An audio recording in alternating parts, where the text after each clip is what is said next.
하겠습니다.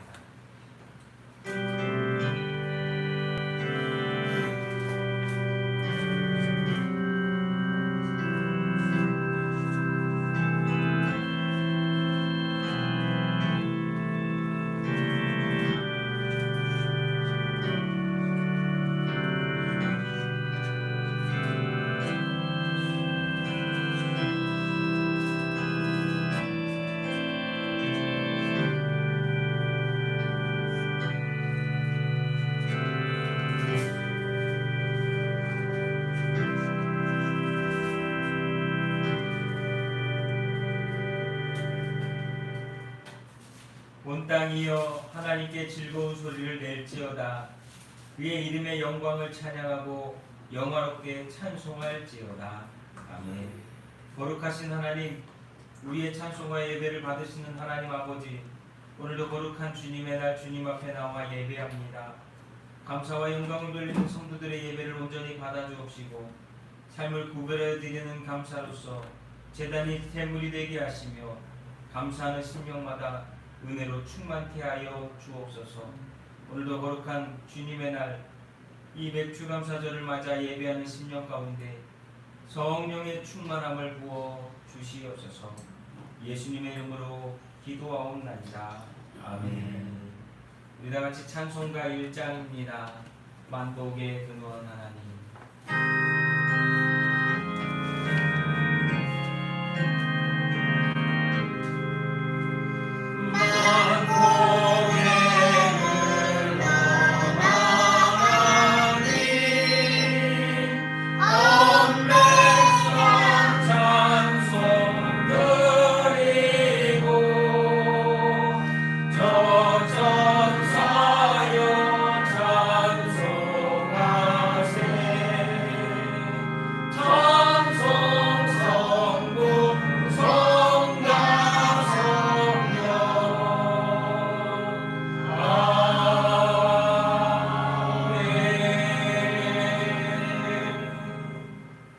여러분들 가지고 계신 찬송가 예교동문 106번 감사절기를 우리 함께 교독하도록 하겠습니다.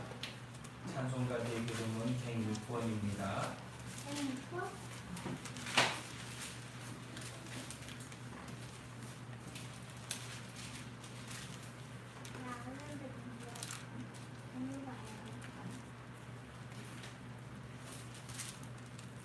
제가 먼저 읽고 교독하겠습니다.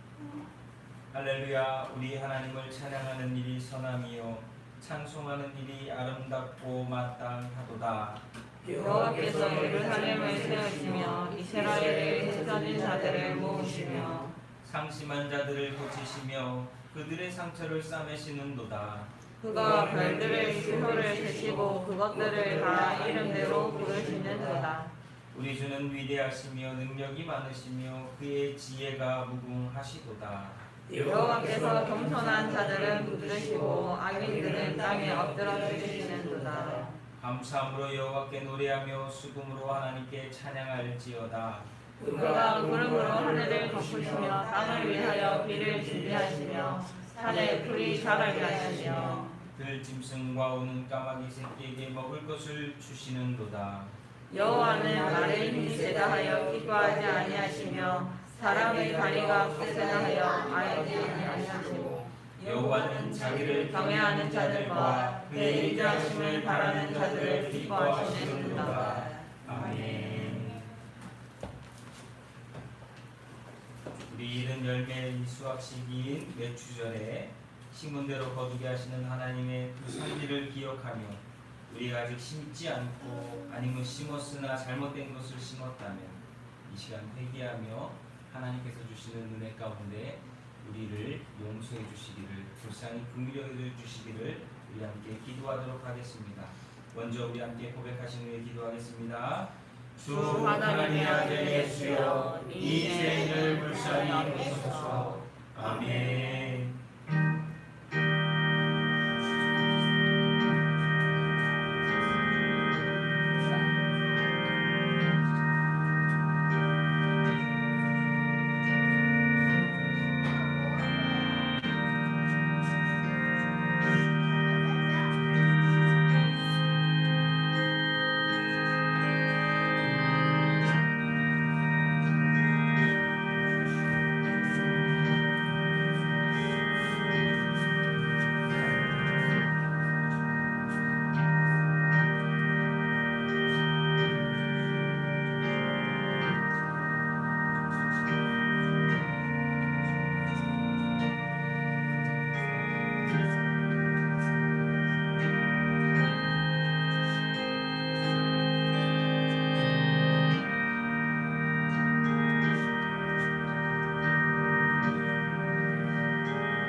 같이 사도신경으로 신앙 고백하겠습니다.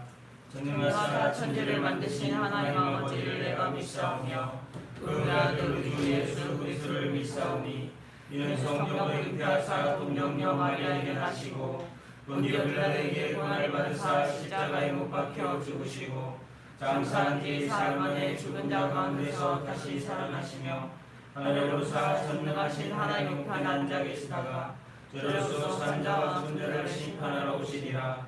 성령을 믿사오며 거룩한 공예와 성도가 서로 교통하는 것과 죄를 사해 주시는 것과 몸이 다시 사는 것과 영원히 사는 것을 믿사옵나이다. 아멘. 모두 자리에 앉으셔서 우리 함께 찬송가 26장입니다. 구세주를 아는 이들 찬송가 26장입니다.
찬송가 300이자 내주 하나님 넓고 큰 은혜는 찬송가 300이자 내주 하나님 넓고 큰 은혜는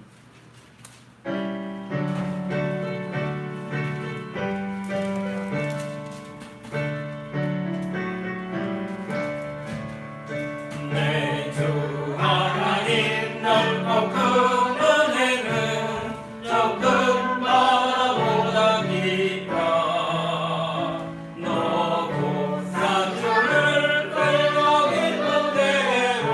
저 한가운데 가보라.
곧 가거라 이제 곧 가거라 저 큰 은혜 바다 향해 자고 내 너를 저 깊은 데로 가라 망망한 바다로 언덕을 떠나서 창가에 뱉기로 내 주 예수 은혜의 바다로 내 맘 거쳐가라.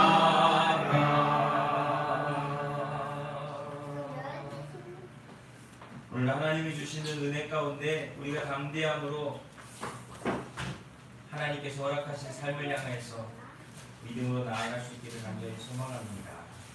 오늘 성경의 말씀은 누가복음 17장 11절부터 19절 말씀 신약성경 124페이지입니다.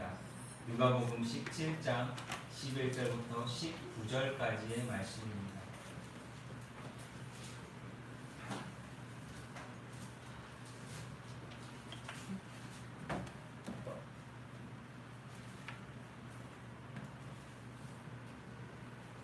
신약성경 124페이지 누가복음 17장 11절부터 19절까지의 말씀을 함께 읽겠습니다.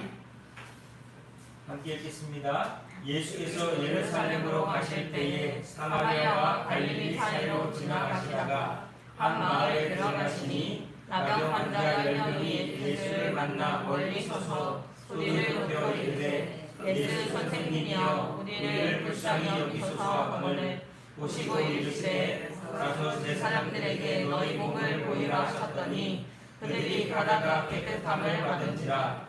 그 중에 한 사람이 자기가 나은 것을 보고 큰 소리로 하나님께 영광을 돌리며 돌아와 예수의 발 아래 엎드려 감사하니 그는 사마리아 사람이라. 예수께서 대답하여 이르시되 10사람이 다 깨끗함을 받지 아니하였느냐?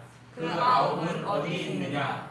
이 이방인 외에는 하나님께 영광을 돌리려 돌아온 자가 없느냐 하시고 그에게 이르시되 일어나 가라 내 믿음이 너를 구원하였느니라 하시더라. 아멘.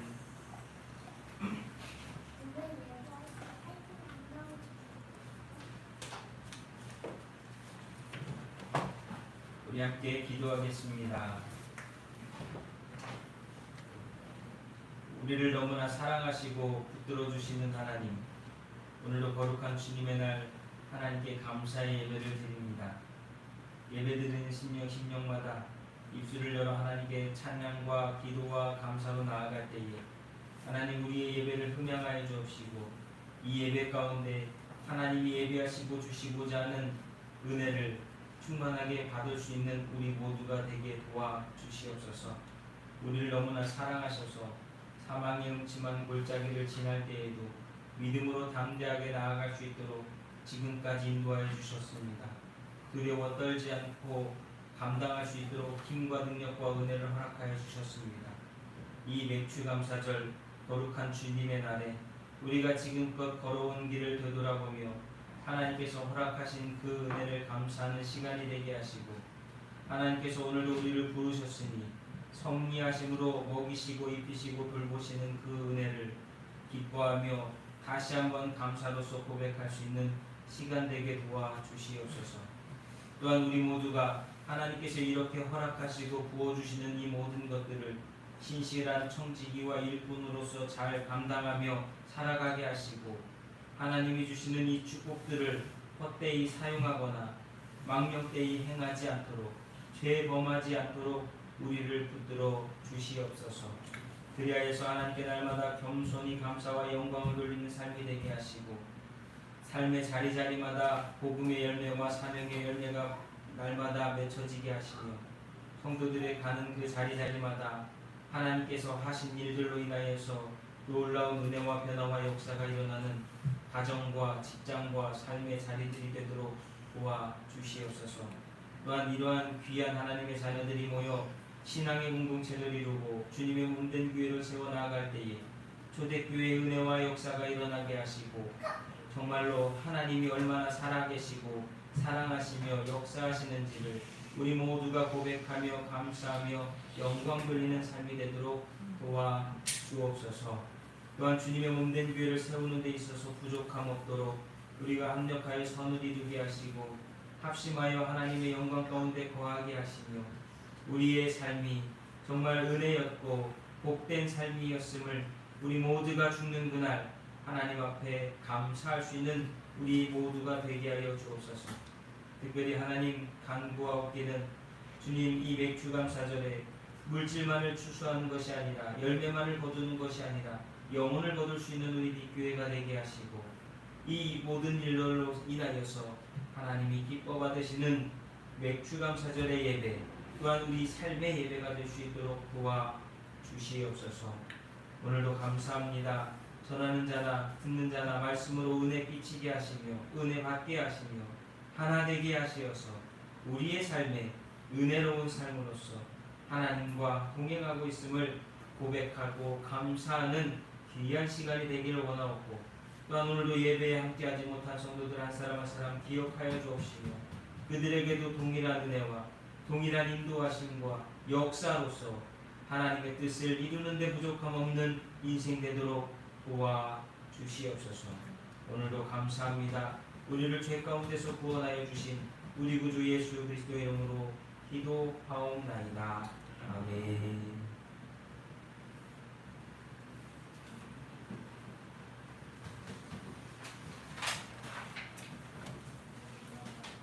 날씨가 많이 덥죠. 네, 여름에 이렇게 더워야지 또 곡식이 또 잘 자라고 또 비도 와야지 곡식이 또 잘 자라서 수확할 거리들이 많아진다고 합니다. 근데 또 다음 주에는 뭐 또 태풍이 온다고 하죠. 다음 주에는 우리 삶에는 다양한 일이 있습니다. 마치 우리 아까 조금 전에 불렀던 찬송가의 가사처럼 거친 풍랑이는 파도와 같은 그 삶을 보게 될 수도 있지만 바다같이 넓고 깊은 하나님의 은혜는 오늘도 우리에게 그 모든 것들을 감당하고도 남도록 은혜를, 삶을, 능력을 더하여 주심을 믿습니다. 그래서 이 맥주감사절에 우리가 생각해보면 항상 마음에 느끼게 되는 것이 하나님은 한번 따라해보세요. 심는 대로 거두게 하신다. 하나님은 심는 대로 거두게 하신다는 거예요. 창세기 8장에 노아가 홍수가 끝난 뒤에 하나님께 제사를 드리고 난 다음에 하나님이 약속을 하시는데요.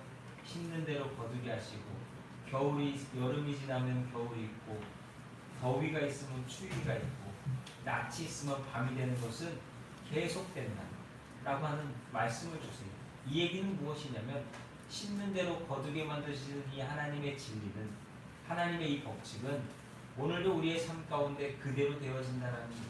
그러니 우리가 살면서 무엇을 심을 것인가, 무엇을 하나님께 심고 무엇을 우리가 하나님께 드리고 무엇으로 우리가 오늘의 삶을 정말 충성하며 순종하며 온전히 살 것인가에 대한 질문을 항상 하면서 우리에게 맡겨주신 삶을 살아갈 때에 하나님은 반드시 그것에 합당한 열매를, 그것에 합당한 은혜를 거두게 하시는 줄로 믿습니다.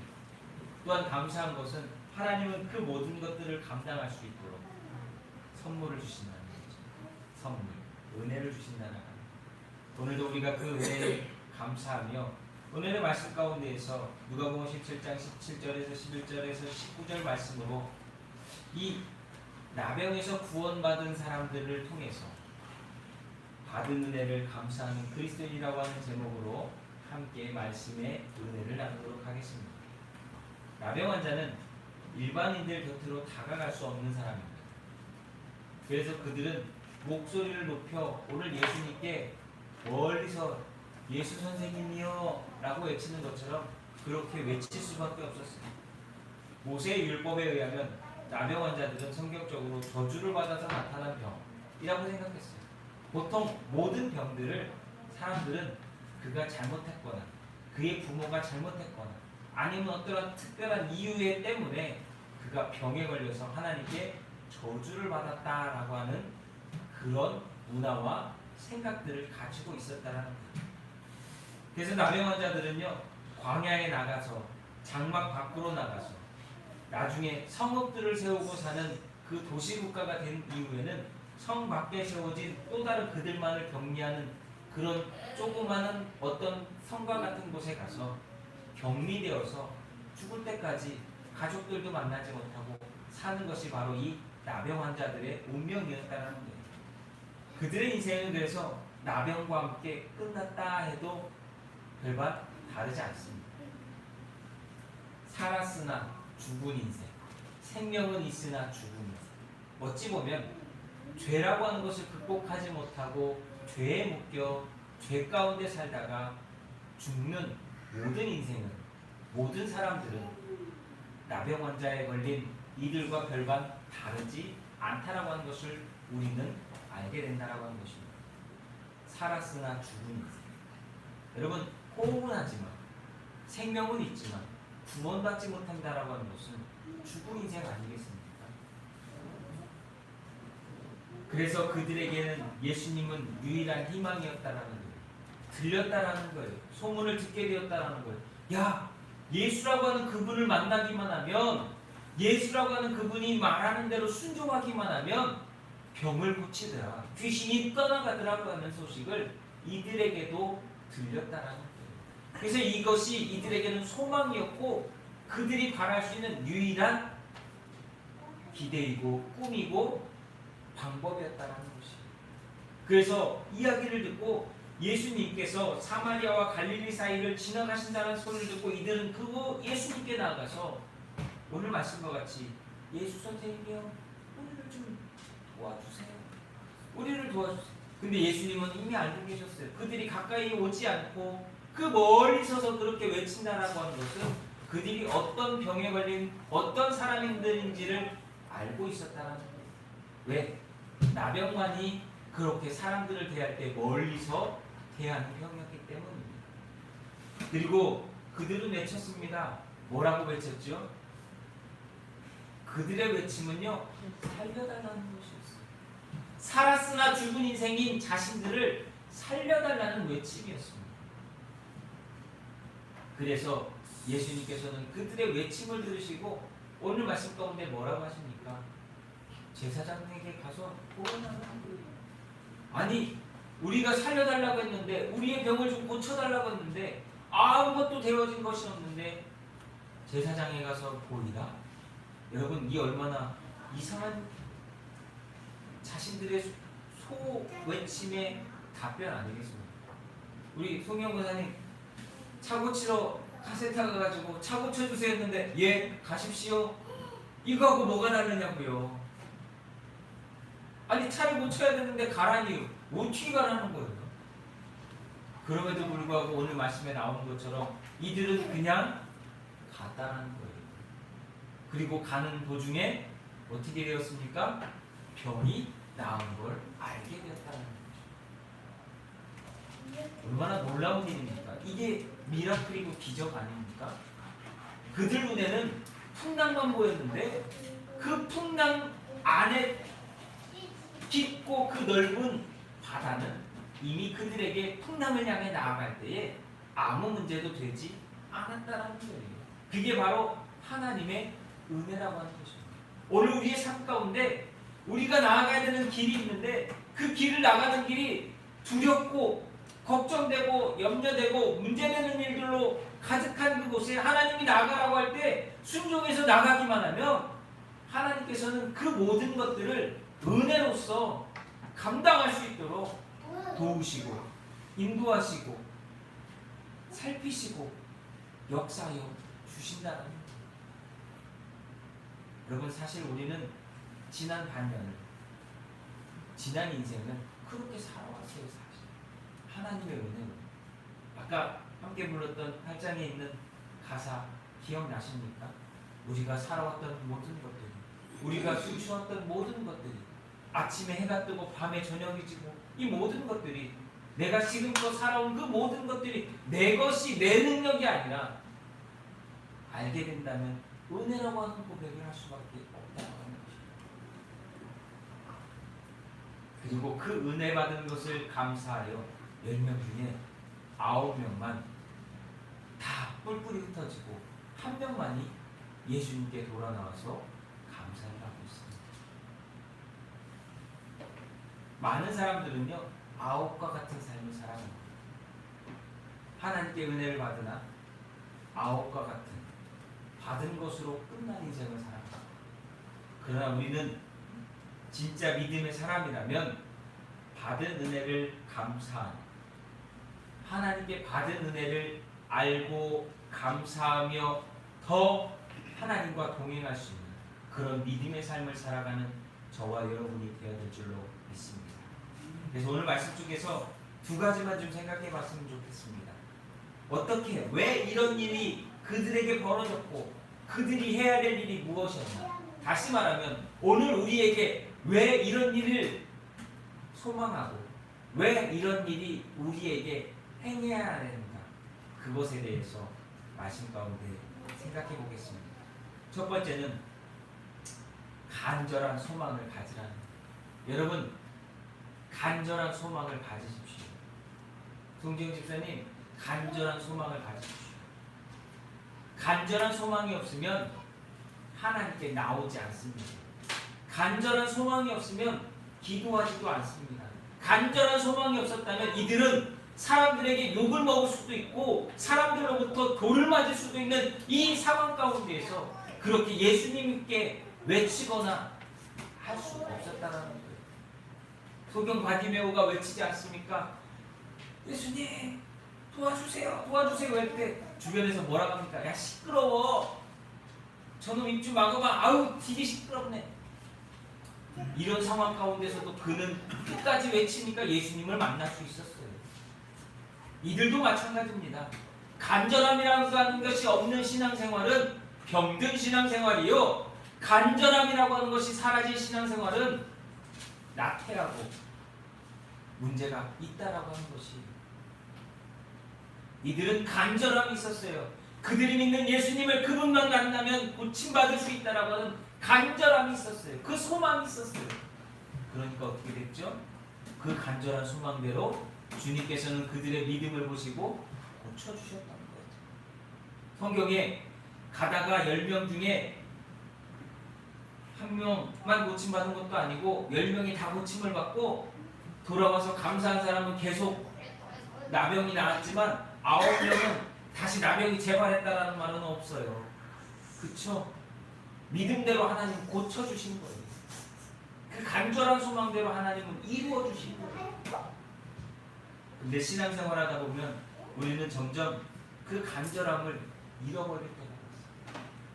하나님 앞에 내가 뭐를 했는데, 내가 무엇을 하면서 하나님 앞에 살고 있는데, 내가 믿음 생활을 어떻게 하는데 하는 사람들만 늘어나지, 예수 믿을 때 처음 그 마음이었던 그 간절함이, 은혜 받고 났을 때 그 하나님께 받았던 그 감격에 대한 간절함이 잃어버리거나 사라진다는 거예요. 그러면 어떻게 됩니까? 믿음 생활이 형식적이 되고 그냥 때우는 신앙생활, 안 믿을 수 없으니까 알기는 아니까 하는 신앙의 모습이 되어버린다는 겁니다. 그래서 오늘 예수님 지나간다는 소식을 듣고 이들이 외쳤던 그 모습을 우리는 항상 마음에 새기고, 10명이 13절 말씀 한번 보실까요? 소리를 높여 이르되, 그냥 외친 것도 아닙니다. 소리를 높여 이르되 예수 선생님이여 우리를 불쌍히 여기소서, 우리를 불쌍히 여기소서. 이게 간절함 아니겠습니까? 소리를 높였다는 얘기는 무엇입니까? 그분이 들으실 수 있도록 간절하게 외쳤다라는 거예요. 여러분, 문제 생겨보십시오. 답답한 일 당해보십시오. 하나님 앞에 나와 기도 그냥 하라고 해도 악쓰며 발악하며 기도합니다. 왜요? 간절하니까요. 근데 요즘 그렇게 기도해 보셨어요? 주여 아버지, 왜 그럴까요? 우리 마음에 그것이 간절함으로 나타나지 않기 때문에 우리의 모습은 하나님 들어주실 수도 있고 말 수도 있고라고 하는 그런 마음의 모습과 태도를 갖는다는 거예요. 여러분 기도할 때 간절함으로 기도하십시오. 하나님께 간절함으로 소망하십시오. 그것이 여러분들을 향한 하나님이 원하시는 모습입니다. 이러한 모습 기억나지 않으십니까? 우리가 죄인이면서 삶의 고통과 아픔으로 인해서 믿음 가지고 하나님께 기도하던 그 모습, 그것을 우리는 회복해야 합니다. 그때 우리는 간절하게 기도했으나 왜 지금은 그러한 모습을 잃어버렸는가? 그래야만 하나님께서는요, 우리의 깨지고 상처나고 병들고 죄 가운데서 허덕이는 그 모습을 벗어나려고 하는 그 모습 때문에 비록 죄인일지라도 그 기도를 들으시고 우리를 불쌍히 긍휼히 여겨 주시는 줄로 믿습니다. 예수님도요, 사마리아인이라고 하는 이방인이라고 하는 그런 모든 것들을 다 용납하시고 그들의 간절함을 보시고 그들을 고쳐 주셨다는 겁니다. 예수님께서 나병 환자들의 그 간청한 모습을 보시고서 딱 한마디 하셨습니다. 제사장에게 가서 보여라. 이 의미가 있습니다. 왜냐하면 율법에 보면 어떤 병이 걸렸어요. 꼭 나병만이 아니라 병이 걸리면 그 병이 걸렸던 것을 깨끗이 고침받거나 나았다라고 하는 것을 자기 스스로 난 나았습니다라고 하는 것이 아니라 꼭 서두에도 말씀드렸던 것처럼 병이라고 하는 것은 죄와 연관된 것으로 그들 문화 속에서는 보았기 때문에 꼭 어떻게 하느냐, 그 죄가 깨끗이 받았다라고 하는 것이 병이 나았다라고 하는 의미로서 제사장에게 가서 보이고 그것을 인정받고 또 하나님께서 그 죄를 용서하셨고 병이 나았다라고 하는 것에 따른 감사의 제사를 드리도록 만들었다는 거예요. 그래서 예수님께서는 제사장에게 가서 보여라 라고 말씀하셨던 거예요. 그런데 놀라운 것은 이들이 다른 이유나 물음을 갖지 않고 예수님 명령에 순종했다는 거예요. 여러분, 순종이라고 하는 것은 바로 이런 것입니다. 주님이 말씀하시면 내가 질문이나 의문이나 반문을 하지 않고 그에 따라 그대로 믿음을 가지고 행동하는 거예요. 아, 예수님께서 저렇게 말씀하셨다면 내가 그대로 행하기만 하면 내 소원이, 내 간절한 기도가 응답되어진다라고 하는 것을 믿고 행하는 거라는 거죠. 그게 순종이에요. 근데 많은 사람은 순종하기 전에 꼭 질문합니다. 왜요? 행동하기 전에 꼭 의문을 갖습니다. 왜 그렇게 해야 되지? 그러니까 순종하지 못하는 거예요.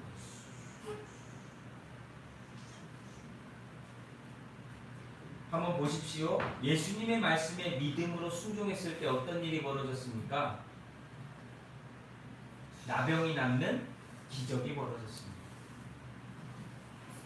다시 말하면 믿음의 순종은 기적을 만들어낸다는 거예요.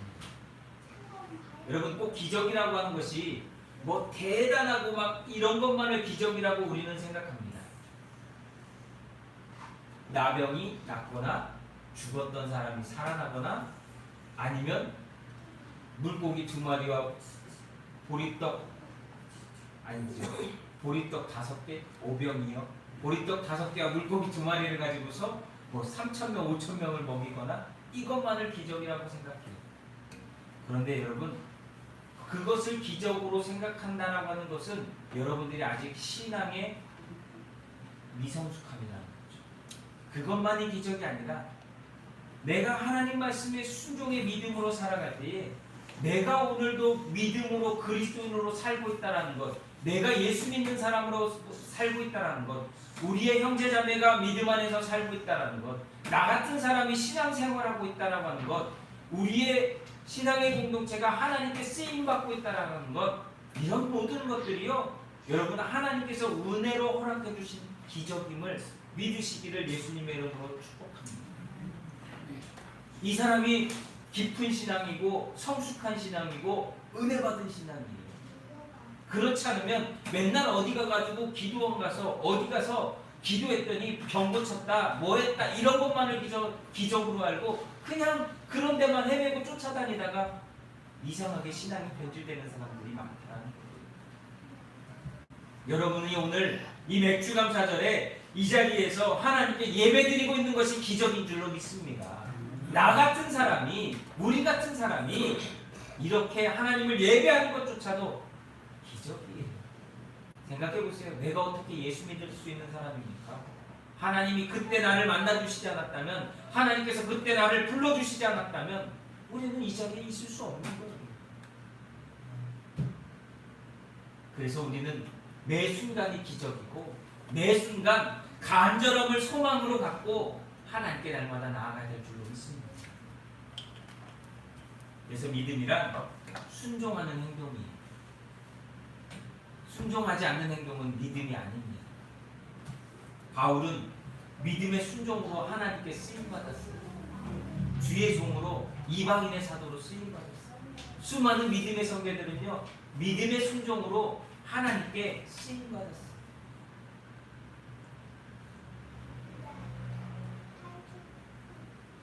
우리에게 일어나는 기적은 그래서 우리가 예수 그리스도를 믿음으로 오늘을 살아갈 때에 나타나는 모든 일인 줄로 믿습니다. 그래서 기적은 내 안에서 밖으로 일어나는 믿음의 하나님의 역사입니다. 내 입술이 찬양하는 것도 기적이요, 내가 말씀을 보며 그 말씀에 감동받는 것도 기적이요, 내가 오늘을 숨쉬며 살아가는 것도 기적이라는 거예요.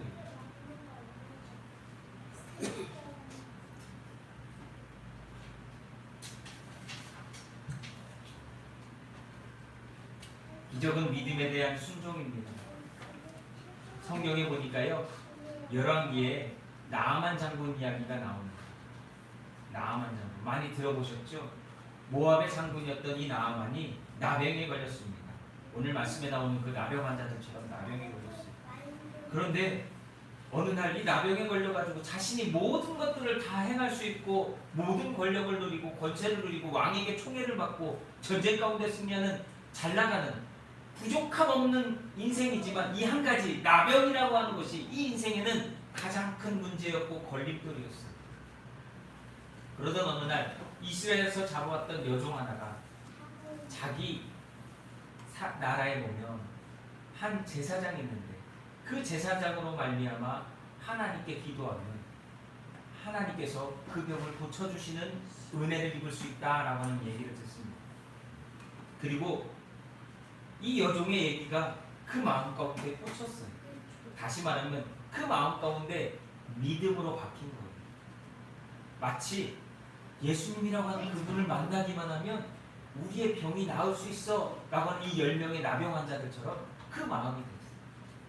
그래서 이스라엘을 갔으나 그 선지자를 만났으나 그 선지자는 문전박대하면서 한마디를 합니다. 네가 그래? 그러면 요단강에 가서 7번 몸을 씻어. 여러분, 믿음에 대한 순종은 행동할 때 기적을 만들어낸다라고 말씀드렸잖아요. 생각해 보십시오. 내가 누군데 거기 가가지고 그거 하면 나는 야 너 그게 말이 돼? 라고 생각할 수 있지만 나아만은 결국 그 말에 순종하여 요단강에 가서 1번, 2번, 3번, 4번, 5, 6번, 7번 씻는 순간에 그는 나병이 나음을 받았습니다. 뭐라고 불렀죠? 야 제사장에게 가서 보여 라고 하는 그 말씀에 순종해서 가는 중에 나은 이 나병 환자들과 무엇이 다른가?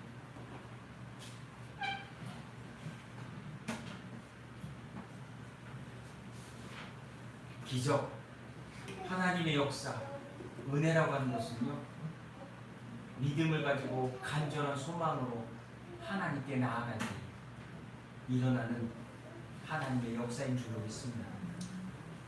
그렇기에 우리는 오늘 간절함으로 신앙생활을 소망하며 하나님께 원하며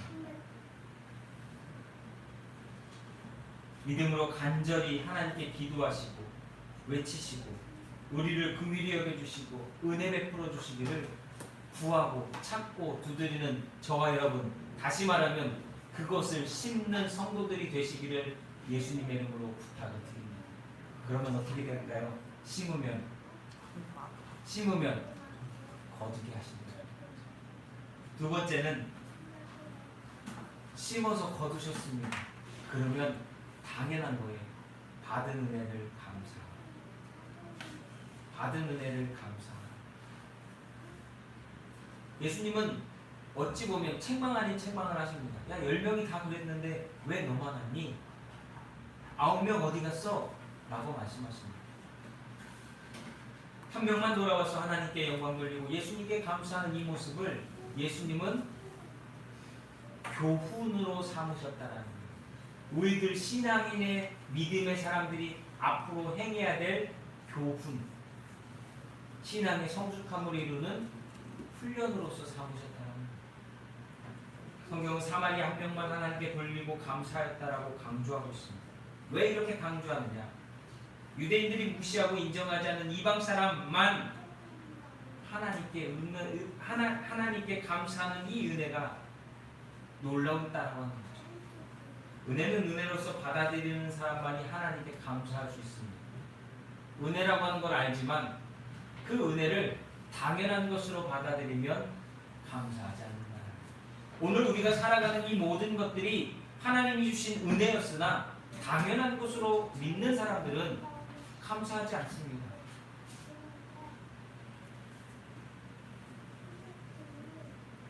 우리는 때때로 이 9명의 사마리아인과 같은 모습과 태도로 믿음 생활, 신앙 생활을 할 때가 많습니다. 자칫 감사라고 하는 것을 어떤 부분에만 생각으로 할 때도 많아요. 그러나 하나님이 원하시는 감사는요, 여러분을 드리는 것입니다. 왜요? 하나님은 여러분의 물질을 받기 위해서, 여러분의 어떤 것을 원하셔서 여러분을 구원해 주신 게 아니에요. 내 모습 이대로 나를 봐주옵소서 하기를 원하시기 때문에 여러분들을 구원해 주신 거예요. 예수님이 십자가에서 죽으신 것은 여러분의 물질을, 여러분의 어떤 봉사를, 여러분의 어떤 재주를 원하셔서 받은 게 아니, 그렇게 하신 게 아니라는 거예요. 전인격적인 여러분들을 온전하게 받기 원하시기 때문에, 만나기 원하시기 때문에, 교제하기 원하시기 때문에 여러분들을 구원해 주셨다는 거예요. 오늘 토다가 아침에 이런 얘기를 하더라고요. 쭉 예수님의 사진첩이라고 하는 이런 종이에 이렇게 그림들이 쭉 있는데 토다가 딱 집어서 이런 얘기를 합니다. 아빠, 하나님이 왜 발에 못이 박혀서 죽었어? 이 질문합니다. 순간 뻥 하고 갑자기 이 질문에 엄마는 당황했고 아빠는 대답을 해야 하는 상황이 벌어졌습니다. 여러분, 왜 하나님이 그 십자가에서 발에 못이 박혀서 죽으셨습니까? 우리에게 은혜를 주시기 위해서. 죄로 죽을 수밖에 없는 우리에게 은혜를 주시고 우리의 재주를, 우리의 물질을, 우리의 능력을 구원하기 위해서가 아니라 나라고 하는 온전함을 이루기 위해서 하나님은 십자가에서 죽으신 것 아닙니까? 단순히 이 육체를 위한 것도 아니요, 영혼을 위한 것도 아닙니다. 하나님은 영육혼 나를 온전히 구원하셔서 이 땅 가운데에서 내가 믿음으로 살다가 영원한 하나님의 나라에 구원받는 영생을 얻게 하시기 위해서 십자가에서 죽으셨다는 거예요. 그렇게 우리는 하나님께 받은 은혜에 감사하는 태도를 잊어버려서는 안 된다고. 때때로 인간의 마음은 지극히 간사합니다. 은혜는 은혜인데 작은 건 그냥 받아도 되는 거고 원래 당연히 받는 거라고 생각할 때가 많아요. 그쵸? 우리는 그럴 때 큰 거 받으면 감사해야 되는 거고 작은 건 그냥 저절로 받는 건데, 뭐 마치 부모님이 밥을 해주는 이런 것들은 당연한 거고 빨래 해주는 건 당연한 거고 가끔 가다가 용돈이라도 크게 줘야지, 아유 어머니 용돈 주셔서 감사합니다, 이런 아이들의 모습과 닮았다는 거예요. 근데 사실 그게 아니잖아요. 부모가 나를 위해 수고하는 모든 것들 다 은혜 아닙니까? 감사할 대상 아닌가요? 그것과 마찬가지로 하나님 아버지께서 우리에게 허락하시는 그 모든 것들은 은혜이고 우리가 감사할 모든 것이라고 하는 것을 우리는 기억해야 될 줄로 믿습니다. 지금도 수없이 많은 사람들이 기도의 응답이 우리에게 일어나고 있음을 알지 못하고 때로는 알아도 감사하지 못하는 삶을 살아갑니다. 그래서 우리가 해야 될 행동이 있다면 우리의 삶 속에 돌보시고 인도하시는 하나님께 언제나 매 순간 감사하는 삶을 살아야 될 줄로 믿습니다. 돌아와 감사했던 그 나병 환자와 같이 우리는 살아가야 되는 이유가 있습니다. 9명이 아니라 1명이 돼야 되는 이유가 있습니다. 오늘 말씀해 보니까요, 이렇게 말씀하세요. 19절 말씀 함께 읽겠습니다. 19절, 17장 19절 말씀입니다. 그에게 이르시되 일어나 가라, 내 믿음이 너를 구원하였느니라 하시니라. 아멘. 여기서 말씀하시는 내 믿음이 너를 구원하였다라고 하는 것은 단순히 육체가 고침받았다라고 하는 것이 아니라 영혼이 구원받았다라는 것입니다. 성경에 나오는 많은 병을 고친 인물들 가운데 예수님은 항상 반복해서 하시는 말씀들이 있습니다. 그들의 병을 고쳐주신 걸로 끝난 것이 아니라 다시는 죄짓지 마라, 내 영혼이 구원받았다, 이런 말씀을 반복하셨어요. 내 믿음이 너를 구원하였다, 이런 말씀을 반복해서 하세요. 이 의미가 뭐냐? 하나님께서는요, 단순히 우리가 육체 구원받는 것을, 육체의 병을 치유하는 것을, 문제를 해결하는 것을 위해서 계시는 것이 아니라 우리의 목적은 영혼이 잘된 같이 범사가 잘되는, 육체가 잘된 같이 영혼도 구원받는 그 삶을 원하신다는 거예요. 9명은 어떻게 됐죠? 육체는 구원받았으나 영혼은 구원받았다라고 말할 수 없습니다. 이 1명은 육체도 구원받고 영혼도 구원받는 하나님의 은혜를 경험하게 된 것이라는 거죠. 이런 이야기가 있더라고요. 10명 중에 10명이 다 육체 고침을 받았지 않습니까? 근데 1명만이 돌아와서 감사하고 오늘 내 믿음이 너를 구원하였다라고 말씀하시는 은혜를 입고 구원받는, 다시 말하면 영혼까지도 구원받는 인생이 되었습니다. 근데 그 9명 그럼 어디 갔냐? 9명도 자신들이 병을 나은 것에 너무나 감격해서 가족들에게 달려갔다. 그러니까 이게 성경에 있는 얘기도 아니고 그런 이 뒤에 있는 썰처럼, 전설처럼 나오는 어떤 이야기들이 있는데 9명도 가족들에게 막 뛰어가서 나 구원받아, 왜냐? 그렇게 보고 싶었던 가족들 아니겠어요?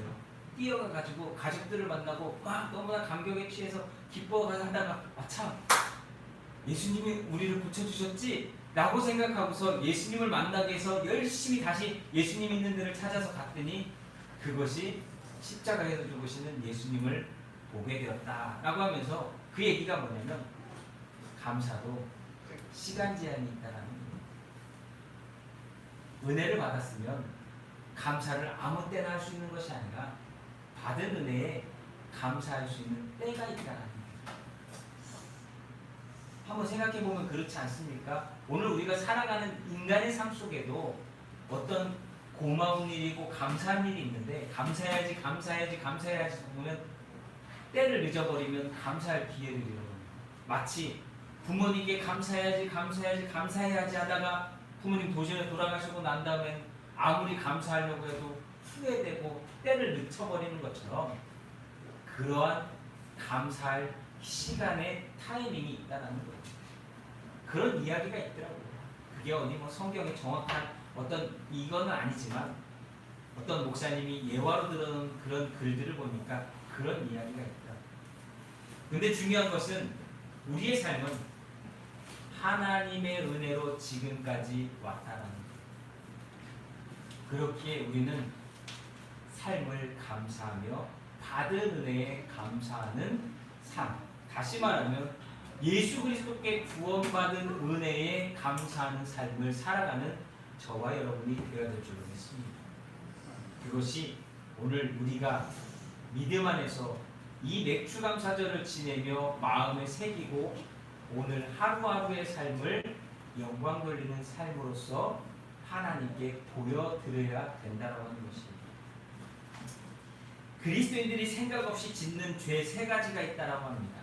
그리스도인들도 죄를 짓는데 생각 없이, 다시 말하면 생각해보지 않고 짓는 죄가 있는데, 첫 번째는 원망의 죄, 누군가를 원망하는 것, 그리고 교만의 죄. 예수 믿는 사람들이 왜 점점 저렇게 교만해질까 하는 생각이 들 때가 있잖아요. 또 감사하지 않는 죄가 생각 없이 짓는 죄라고 합니다. 내가 신앙생활을 잘하고 있는데 왜 복을 안 주는가 할 때가 있습니다. 이게 바로 원망의 죄라고 볼 수 있겠죠. 내가 그렇게 교회 가서 봉사하고 열심히 헌신하고 열심히 헌금하는데 왜 저 열심히도 안 하는 집사는 사업도 잘 되고 자녀들도 뭐 성공하고 막 이러는데 왜 우리 집은 이래? 라고 하면서 원망 아닌 원망을 할 때가 있잖아요. 부러움이죠, 사실. 그런 것 때문에 내 마음 가운데 비교해서 하나님은 나한테는 왜 이러시는가 라고 하는 생각을 할 때가 있단 말이죠. 또 하나, 자신의 믿음이 좋다고 여겨지면서 아이고 나는 믿음 좋은데 아이고 저 김집사 믿음 없으니까 맨날 저렇게 사는 거야, 이런 행동하지 않습니까? 은연 중에 보면 우리는, 제가 어떤 좋아하는 목사님 설교 말씀을 듣는데 예수 믿는 사람들이 교만의 죄가 있다라는 거예요. 나는 구원받았는데 저 세상 것들, 저 믿음 없는 것들, 근데 우리는 은연 중에 보면 내가 우쭐해가지고 하나님이 귀하게 여기시는 영혼들을 하찮게 여기는 행동과 태도와 말을 할 때가 있다라는 거예요. 이게 바로 교만이라고 하는 거죠. 그리고 감사하지 않는 죄가 있는데, 파스칼이라고 하는 사람이 있습니다. 그 사람이 처음 주님을 만나 그 사랑을 체험하는 순간 눈물을 흘리며 주님 감사합니다라는 말을 소리 높여 외쳐요.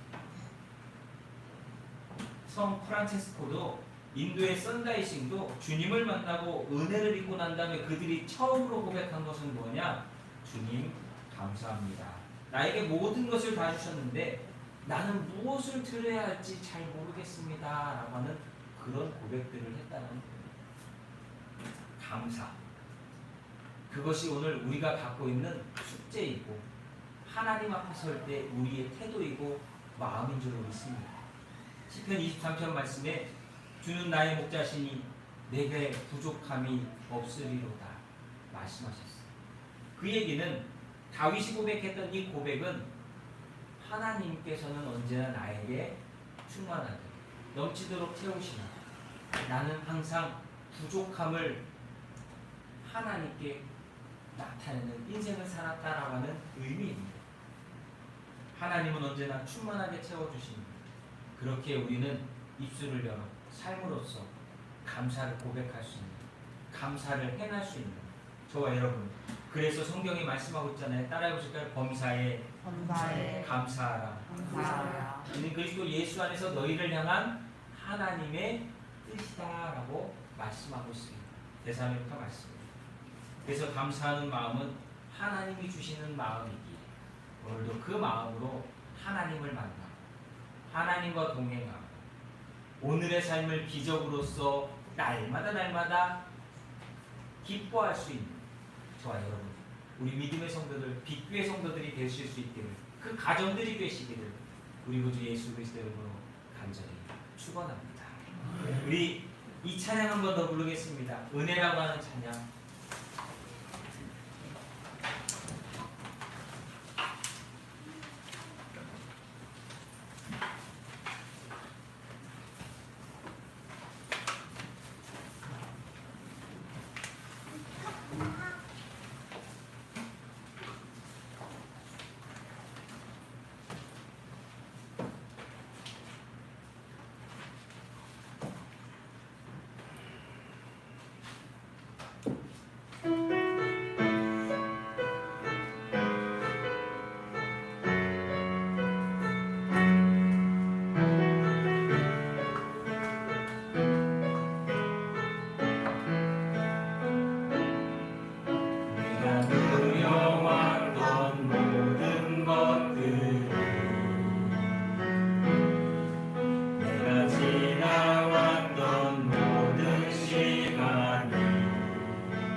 나 걸어왔던 모든 순간이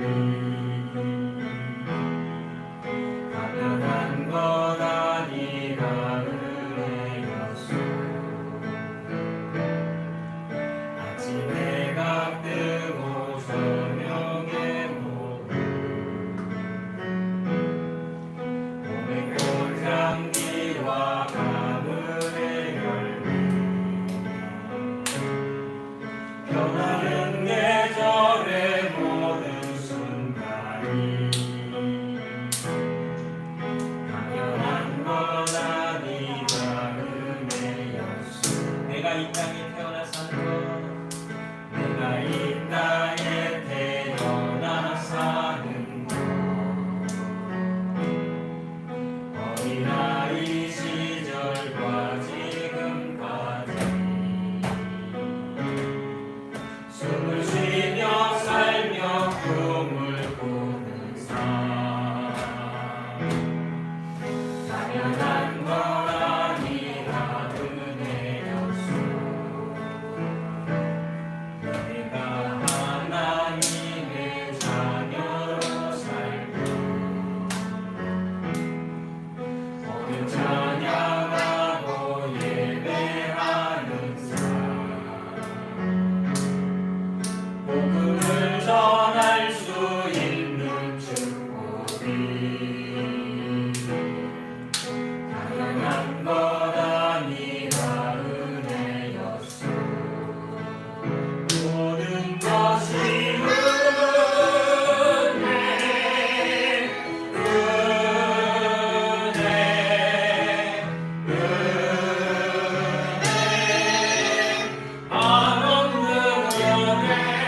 내 삶에 당연한 것 하나도 없었던 것은 모든 것이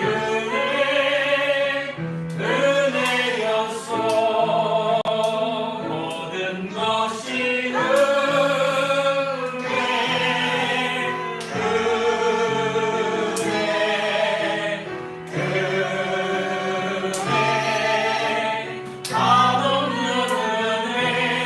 내 삶에 당연한 것 하나도 없었던 것은 모든 것이 은혜였소.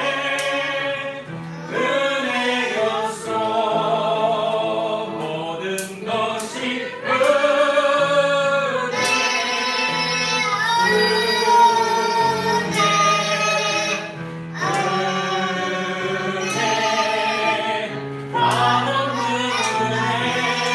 내 삶에 당연한 것 하나도 없었던 것은 모든 것이 은혜였소.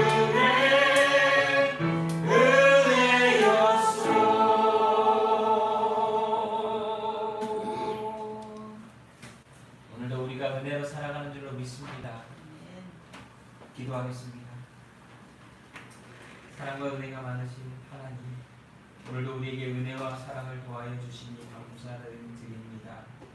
받은 은혜에 감사하며 믿음으로 살아가는 우리 모두가 되게 하시고 매 삶에 허락하시는 기적 속에 날마다 기쁨과 감사와 영광을 돌리며 영육혼이 구원받고 하나님의 나라에 들어갈 수 있는 하나님의 믿음의 백성, 믿음의 자녀, 믿음의 종들 되도록 축복하여 주시옵소서. 오늘도 우리를 사랑하셔서 이 시간 예배하게 하시니 감사합니다. 예배하는 10년마다 하나님 붙들어 주시고 영혼이 잘된 같이 범사가 잘되게 하시며 감사함으로 하나님께 나아갈 때마다 우리의 부족한 것이 아니라 하나님이 주시는 은혜를 바라볼 수 있는 우리 모두가 되게 축복하여 주시옵소서. 오늘 예배하는 성도들, 가정들, 또한 직장들을 하나님 축복하여 주시옵소서. 진실로 잘되게 하시고 그 잘됨이 영원토록 주님과 동행하는 믿음의 삶으로서 나타나도록 역사하여 주시옵소서. 오늘도 감사합니다. 사랑하는 성도들의 모든 것들을 아시오니 그들이 간절히 소망하며 기도하며 간구하며 나아갈 때에 그 모든 것들을 응답하여 주시옵소서. 특별히 주님의 몸된 이 교회를 기억하여 주옵시고 이 신앙의 공동체가 영혼이 잘되는 믿음으로 성숙하여지고 하나님의 은혜를 고백하며 날마다 쓰임받는 그리하여서 내 믿음이 너를 구원하였다 칭찬받는 자들로 차고 넘칠 수 있는 주님의 몸된 교회 되게 도와주시옵소서. 오늘도 감사합니다. 사랑하는 성도를 축복하며 감사 기도하옵나이다. 아멘. 광고 말씀드리면 오늘이 맥주 감사주일입니다. 1년의 반이 지나갔다는 의미고요. 남은 후반기인 반을 또한 우리가 믿음으로 열심히 살아야 된다라고 하는 의미입니다. 지금까지 부족했던 그 모든 것들을 하나님께 영광 돌림으로 역전하실 수 있기를, 이 시간 하나님께서 허락하시는 그 모든 일들을 여러분의 삶 가운데 그대로 나타나는 놀라운 은혜의 삶이 될 수 있기를 간절히 소망하며 기도하시고 남은 후반기를 승리하실 수 있기를 예수님의 이름으로 부탁을 드립니다. 우리 다 같이 일어나셔서 화성 찬양하겠습니다. 주님 다시 오실 때까지.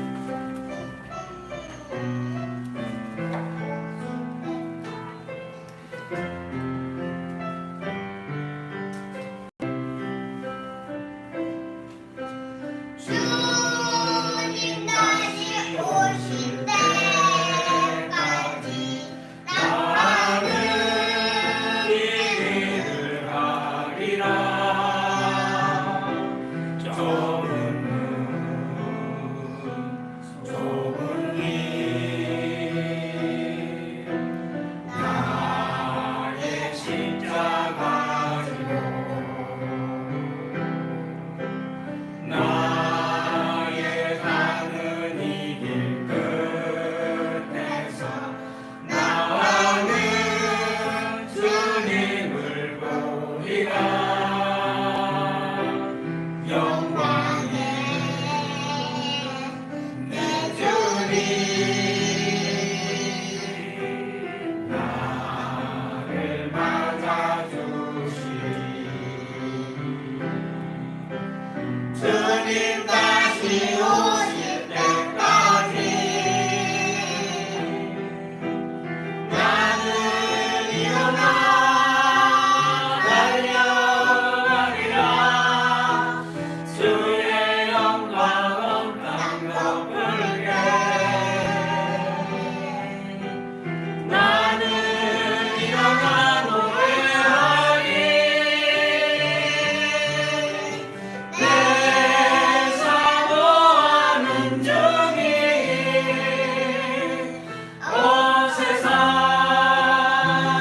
구주시다. 내 사모하는 중이 영광의 왕이시라.